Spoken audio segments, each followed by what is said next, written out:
Hi there, let's try this a second time with sound. Hell in a Cell 2010, not much better than Hell in a Cell 2009. These types of pay-per-view where they hype it all up based on one speciality match and all the matches are that speciality match, they don't work particularly brilliantly. And I wish they would drop it. Apart from anything else, it means you get, I mean, that's two pay-per-views in 2 weeks, and it just doesn't. It takes the edge off the pay-per-views. They're not as special if you've got them coming up every 2 or 3 weeks.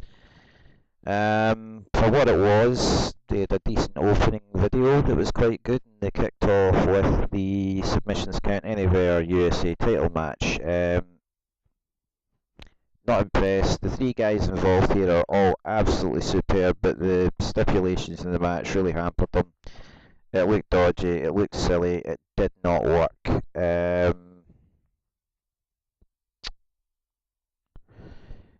only moment of the match for me that really did anything was near the end when Alex Riley came out and caused John Morrison to do a 360 flip in midair, landing on the ramp.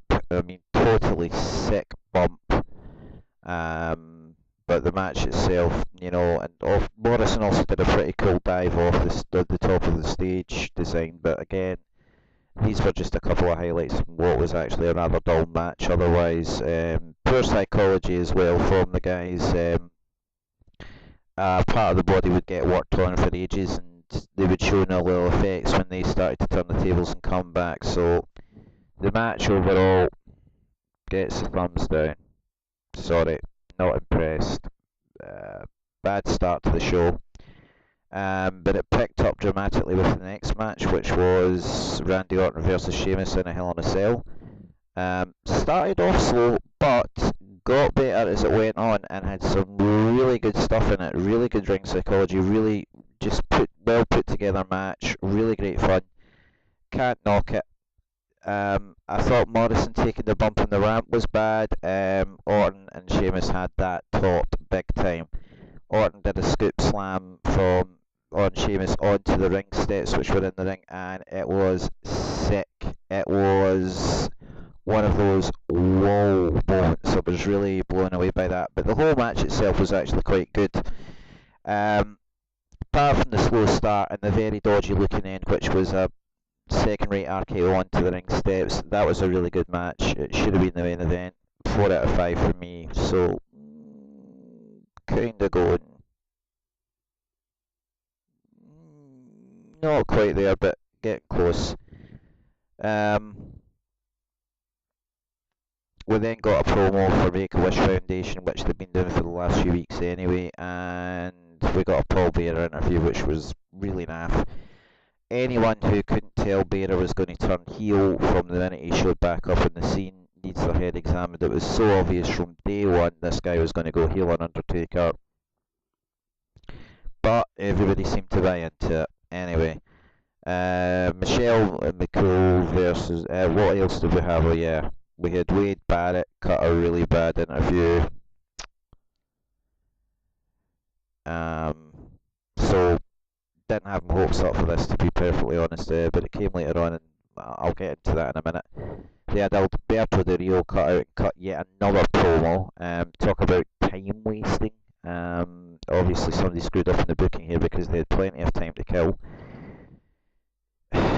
His mic work's got him over with the crowd despise him, the crowd hate him, good on him, but the gimmick of this rich millionaire, ever since Ted DiBiase did it to perfection back in the late 80s, it's been copied ad nauseum, and no one's ever been able to equal Ted DiBiase. They're just not as good.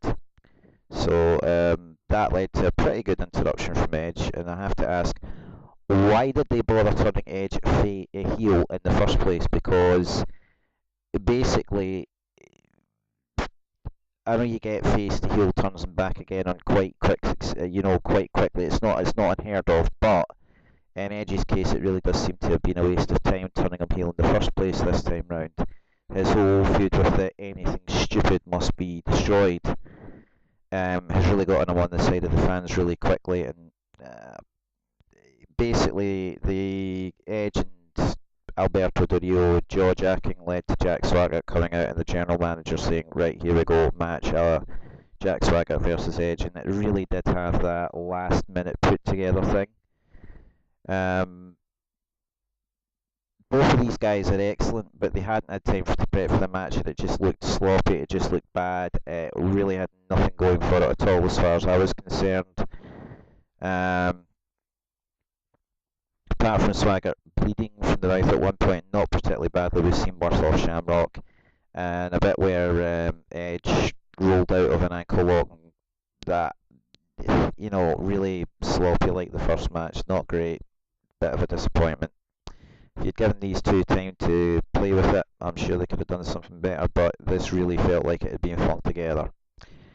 Michelle McCool versus Natalya Neidhart was coming up. I thought that would be the next match. It wasn't. They actually then paid off the Cena Nexus feud. Pretty good promo build, you know, of all the build-up that's been leading up to this moment, and I quite liked that. And the match itself was awesome. Anyone who says John Cena, now I'm not a John Cena fan, but I've always been neutral on the guy. I neither dislike him or like him. But I've never understood this Cena hate that there is. The guy is a good in-ring performer, okay? I don't see where the hate comes from. I don't see where the dislike for this guy comes from.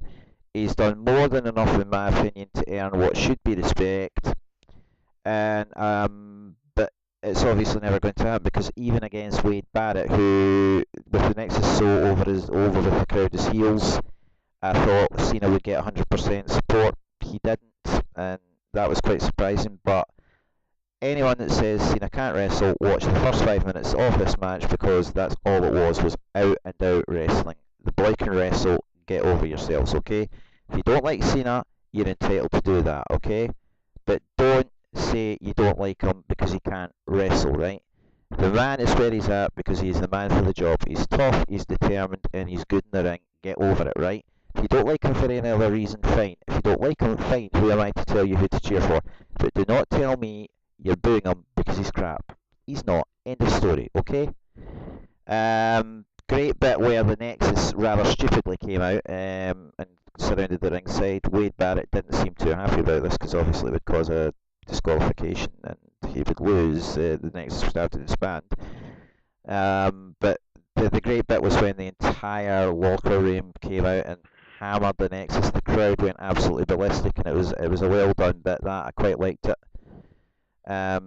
And it didn't distract from the match, to be honest, because Cena and Barrett got back into it straight away, and they didn't lose a beat. They kept going great guns. We haven't had a real chance to see what Barrett is capable of before now. We got a chance to see it last night, and he's pretty decent.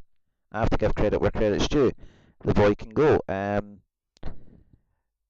Bit of a silly end again. Two members of NXT Season 2 showed up. One distracted the referee while they were hammered John Cena. And really, bit of a poor letdown to the match. Barrett won. Cena's got to join Nexus. If it hadn't been for the end, I'd have been giving this the full thumbs up. Again, as with Orton, Sheamus, bit of better booking could have been tops, but the booking kinda took the shine off what had been quite good. They then decided to have the Natalya Neidhart Michelle McCool match. Why WWE are insistent on giving us 3 or 4 minute Divas matches nowadays, I don't know. 3 or 4 years ago, where, to be perfectly honest, they were stuck with the majority of the Divas locker room couldn't wrestle to save themselves, and they only had a few folk in there that could actually do anything decent. I understood the 3 to 4 minute thing. They couldn't afford to let them go any longer. But nowadays you've got a great bunch of competitors there. They could wrestle if they were allowed to. I am begging Vince McMahon or whoever's booking that division, give them 10 minutes, give them 15 minutes. Now, the first couple of times you do it, it's going to see people heading off to the concession stand or to the bathroom or something like that. They will take off. But if you stick with it, you could get the Divas division back up where it could be with the talent they've got there now. There was only one botch in this match involving the turnbuckle. Other than that, what you got for the short period of time was good. If you'd let these two go at it for 8-9 minutes, it could have been a great match, but I guess that's just me. Anyway, 2.5 stars, good for what it was, but not very brilliant. Ended off with Kane versus Undertaker, and why they still insist on having these two feud after 13 years, I don't know. They've had one decent match in that time, in my humble opinion, which was last month. Every other Undertaker versus Kane match I've seen, I've not liked it. I found it boring. I found it dull. You know, you put these two guys in the ring with anyone else, you can look forward to what should be a good match. You put them in the ring against each other, and it stinks. They really can't work with each other. It never does anything worthwhile apart from that one occasion last month. I hear a lot of people going about the Inferno match they had back in '98. I wasn't impressed with that, and I haven't been impressed with anything they've ever done since, apart from last month. And it was a return to form by the Hell in a Cell. They started off with a nice skirmish, bit of bleeding from the head from Kane, but you know, in this PG environment the WWE have got going, you're not going to get gushers like you used to get back in the early 2000s and during the 90s. It's just not going to happen. And what we were treated to was a really dull, really boring match that was going to get thumbs down from me anyway, but they then totally messed it up. I was convinced Paul Bearer was going to turn heel. The minute the referee got knocked out by Kane and the door was opened and Paul Bearer stepped inside the ring, I knew full well what was coming. I think everyone else in the audience did as well, probably. But the way they did it was lame. The light coming out the urn, the lights appearing on the stage, it was just cringe-worthy. It's the kind of thing a wrestling fan hates, because when wrestling's doing no-nonsense, straightforward, I mean, if you get slagged off by me to say, why do you watch wrestling, right? Sit them down and get them to watch something like John Morrison versus Sheamus from a few weeks ago. Get them to watch just a straightforward, no messing around wrestling match. It's great. We watch it because if you can suspend your disbelief, it's great fun. And then they do something like this. The special effects on the stage because the Undertaker was getting his powers back, and Paul Bearer with the urn having a light flying. It was absolute garbage. Who came up with that? It was ridiculous. And just when I thought this match couldn't sink any lower, it did. Really, I don't think anything else is going to come out the pipes in the next 3 months to top this as definitely the worst match of the year so far. No ifs, no buts. Not the way to end a pay-per-view. Seriously, like I said, if you can somehow get to see the John Cena, Wade Barrett and the Randy Orton Sheamus matches, somehow, some way, take it.